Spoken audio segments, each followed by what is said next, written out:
সুপ্রভাত বন্ধুরা, কেমন আছো তোমরা? নিশ্চয়ই ভালো আছো, আমরাও সবাই ভালো আছি। বৃহস্পতিবারে আরও একটা নতুন ব্লগ নিয়ে তোমাদের কাছে চলে এলাম। আর ব্লগে প্রথমেই বড়দের জানাই সশ্রদ্ধ প্রণাম আর ছোটোদের আন্তরিক ভালোবাসা। তো সকাল সকালই এখানে চলে এসেছি রান্নাঘর ওপরের ঠাকুরের কাছে মুছে চলে এসেছি। আজকে একটু বৃষ্টিটা সকালবেলা ওই ঝিরঝির করে হচ্ছে, কোনো গায়ে তেমন একটা লাগছে না। তো ওপরের কাজকর্ম চলে এসেছি করে। আর আমি অবশ্য এখন আর হাঁটাহাঁটিটা হচ্ছে না, ছাদের মাথায় যে মর্নিং ওয়াক করতাম সেটা আর হচ্ছে না। তো যাই হোক, দেখো সমস্ত কাজ করে বাবুকে খাইয়ে স্কুলে পাঠিয়ে দেবো বলে দাঁড়িয়েছিলাম, আর অটোতে তুলে দিলাম। তো এসে সমস্ত কাজকর্ম আবার শুরু করে দিয়েছি। আর তার আগে এসে আমি অবশ্য খাওয়া দাওয়াটাও সেরে নিয়েছি, টিফিনটা খেয়ে নিয়েছি। টিফিনে তো আমি মুড়ি ছাড়া কিছু খাই না সেভাবে, জানো, সকাল দিকে আর এমনি রাত্রের দিকেই রুটিটা খেতে চাই না, রুটি আর সকালে তো খেতেই পারবো না। তো যাই হোক, হালকা টিফিন আমার সবসময় পছন্দ। মুড়ির সাথে ঝুরি ভাজা, তারপর ছোলা, এইসব শশা টশা কেটে এইসব নিয়েই খেয়ে নিয়েছি। আর আদা হলুদ এগুলো অবশ্য তোমার দাদাভাই থাকলে তখনই কাটি, তাছাড়া আমি আর একা থাকলে এইসবগুলো কাটাকুটি করি না। একটু লঙ্কা কুচিয়ে নিয়েছিলাম, তো শশা কেটে নিয়েছি, এইগুলো দিয়ে খেয়ে নিয়েছি। আর খেয়ে নিয়ে জানো তো আমার এই সমস্ত কাজগুলো পড়ে থাকে, এগুলো আমার সমস্ত বাবু স্কুলে চলে যাওয়ার পরেই হাত দিই, কারণ এগুলো করতে গেলে অনেকটা সময় লাগে। আসবাবপত্র মোছামুছি, তারপর ঘর ঝাড় দেওয়া সমস্ত করে, তারপর ঘর মোছা, অনেকটা টাইম লেগে যায়। তো সকালে আমি কিছুতেই পেরে উঠবো না, কারণ 8টার মধ্যে আমার পক্ষে এত কিছু করে আবার রান্না করে নেওয়া সম্ভবই হবে না। তো সেজন্য আমি এইসব কাজে একদমই হাত দিই না। আর যেদিন বাবু বাড়ি থাকে সেদিন অবশ্য সবাই বাড়ি থাকলে তখন আমার কোনো অসুবিধা হয় না, তখন একটু করে নিতে পারি এইগুলো। সেদিন হয়, কারণ বাড়ি থাকলে আমরা একটু বেলায় 9:30টার সময় টিফিন খাই সবাই মিলে, আর সকালে একটু চা, আমরা লিকার চা খেয়ে নিই, আর ও হচ্ছে একটু জল বিস্কুট খায়, কারণ ওর গ্যাস হয়ে যাচ্ছে বলে আর দুধ খায় না। তো সেজন্য ওই দিনগুলো তো তবু একটু সম্ভব হয়, তো আজকের দিন তো একদমই সম্ভব নয়। তো দেখো সমস্ত ঘর এভাবে ঝাড় দিয়ে এবার মুছে নেব।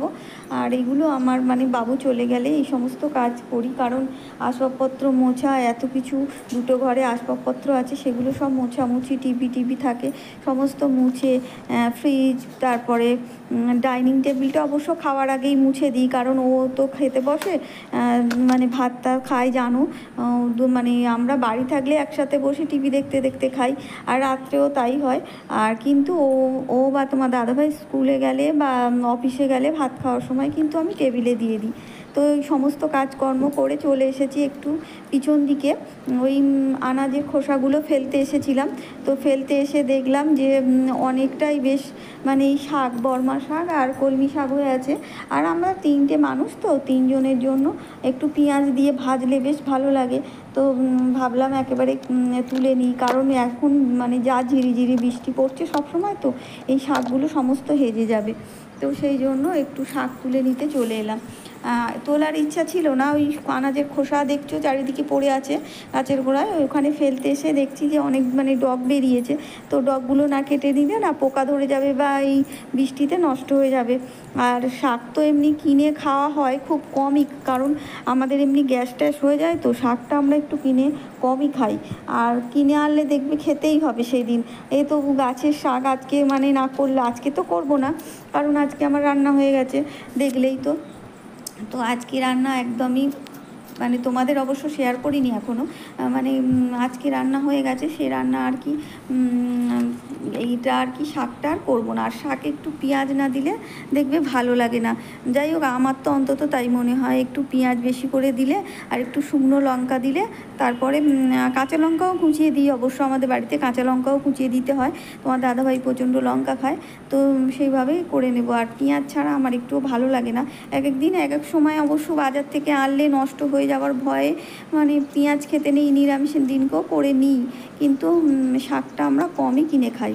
তোমরা নিশ্চয়ই প্রতিদিনের ডেলি লাইফে দেখো যে শাক আমার বাড়িতে খুব কমই রান্না হয়, যেহেতু গ্যাস অম্বল হয়ে যায় না, সেই জন্য শাকটা খুব কম কিনে এনে আর কি খাওয়া হয়। তো এখন এই বাইরের দিকে চলে এসে দেখলাম কলমি শাকের টক হয়ে আছে আর বর্মা শাক, তো ভাবলাম একেবারে তুলে নিই, আমাদের তো আর অনেকটা লাগবে না, 3জনের জন্য অল্প হলেই হয়ে যাবে, আর শাকগুলো নষ্ট হয়ে যাবে তাছাড়া, তো সেই জন্য একটু তুলে নিতে এসেছি।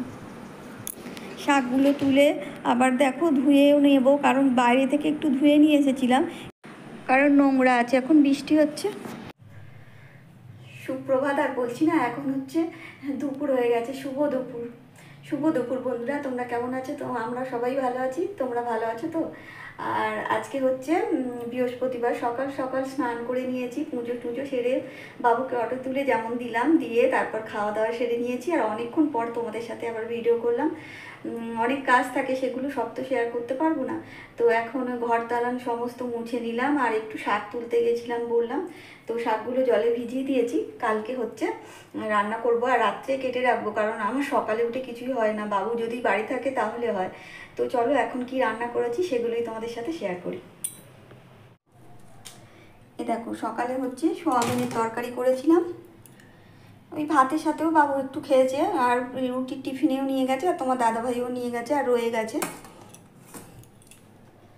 আর সবসময় চাপা দিয়ে না রাখলে না এত টিকটিকে, তো সবসময় খাবার আমি নিশ্চিন্ত হয়ে একদম চাপা দিয়ে রাখি। আর ওপরে একটা চুবড়ি, ওপরে প্লেট চাপা দেবো বা থালা চাপা দেবো। আর এখানে দেখো চিচিঙ্গে, আর এখানে হচ্ছে পটল, আর এটা আলু তো সিদ্ধ করে রেখেছি, ভর্তা বানিয়ে নেবো। বাবুয়ানো করেই করেছি, দেখেছো। তো এখন ওই 12:30টার মতো বাজে। এখনও তোমার দাদাভাই আসতে অনেক সময় লেগে যায়, ওই 1:30 পৌনে 2, কখনো 2 বেজে যায়, 2:10। কালকেও আগের মানে আজকে যেমন আসতে দেরি হচ্ছে, আগের দিনও তেমনই 2:10-15 বাড়ি এসেছে। তো সেই সময়টা আর কি করব, শুধু শুধু কত টিভি দেখবো, আর ভালো লাগে না। তাছাড়া আমার সকালে টিভি দেখতেও ইচ্ছা হয় না। এইভাবে কাজ টাজ করে নিলে না বেশ সময়টা কেটে যায়।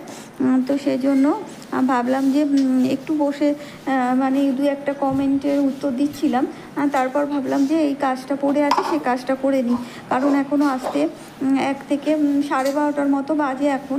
তো 1.5 ঘন্টার মতো বাকি। তো সেই ততক্ষণে আমার কালকে তো ঝাড় দিয়ে রেখে দিয়েছিলাম, আর দেখলে আর নিচটা একটু মানে ওই যে বৃষ্টির জল জল পাশ দিয়ে না ঝাপটায় পড়েছিল, তো সেইখানে মানে ঝাড় দেওয়া জিনিসগুলো না, নোংরাগুলো আর কি জড়িয়ে জড়িয়ে ধরছিলো বলে নিচের ধাপগুলো সব মুছে নিচ্ছিলাম। আর আজকে একেবারে ওপর থেকে মুছে নিলাম। এইভাবে পরিষ্কার রাখলে বেশ ভালোই লাগে। আর একটু সিঁড়িটা হয়তো প্রতিদিন মোছা হয় না, কিন্তু সপ্তাহে 1-2 দিন হয়ে যায়।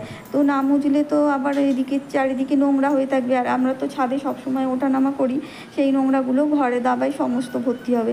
তো সেই জন্য এইভাবে মুছে নিলাম। আর এই সময় অনেক সময় আমার সব সময় দেখানো হয় না, কারণ এমন টাইমে মুছি তখন আর ব্লগটা অনেকটা বড় হয়ে যায়, আর এই সবগুলো আর দেখা হয় না, মানে দেখানো হয় না।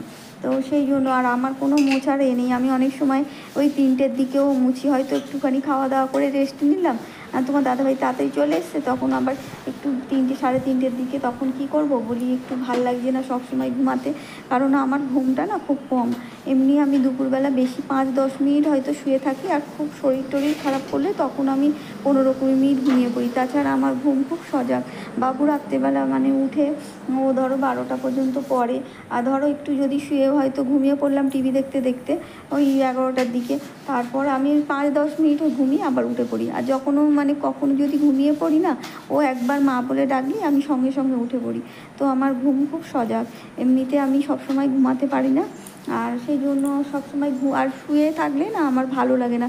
কী বলো তো, ঘুম না পেলে দুপুরে ধরো শুয়ে আছি, তখন যেন মনে হচ্ছে এই হাত পা কনকন করছে, শুয়ে থাকতে কোমর পিঠ কনকন করছে, উঠে পড়ি।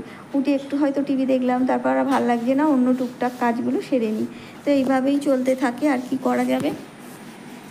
তো আমার সমস্ত সিঁড়ি দেখো মোছা হয়ে গেল। মুছে এবার বালতিগুলো সমস্ত ধুয়ে ফেলবো। ধুয়ে মোটামুটি এখন আর কাজ নেই। রান্নাঘরের বাসনও সব তুলে নিয়েছি, তোমাদের সাথে আর শেয়ার করিনি। আর এই দেখো একটু রোদ্দুর হচ্ছে ভাবলাম, তাই জন্য ভেবে, কারণ সকাল থেকে বৃষ্টি হচ্ছিলো, একটু মানে যে জামা কাপড় দেবো না, তো হাওয়ায় দিতে এলাম। আর দিতে এসে গোলাপগুলো দেখে তোমাদের সাথে একটু শেয়ার না করে পারলাম না। তো আমার সমস্ত বন্ধুদের অসংখ্য ধন্যবাদ জানাই।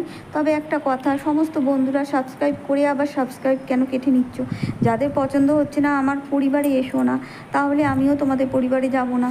কিন্তু সাবস্ক্রাইব করার পর কেটে নিচ্ছ, এটা করো না, এটা কিন্তু একেবারেই ঠিক নয়। তো আগামী দিন নতুন কোনো ভিডিও নিয়ে আবার চলে আসবো। আর বন্ধু হয়ে পাশে থাকলে অবশ্যই পাশে থেকো, সাবস্ক্রাইব কেটে নিও না। তো এখনের মতো টাটা।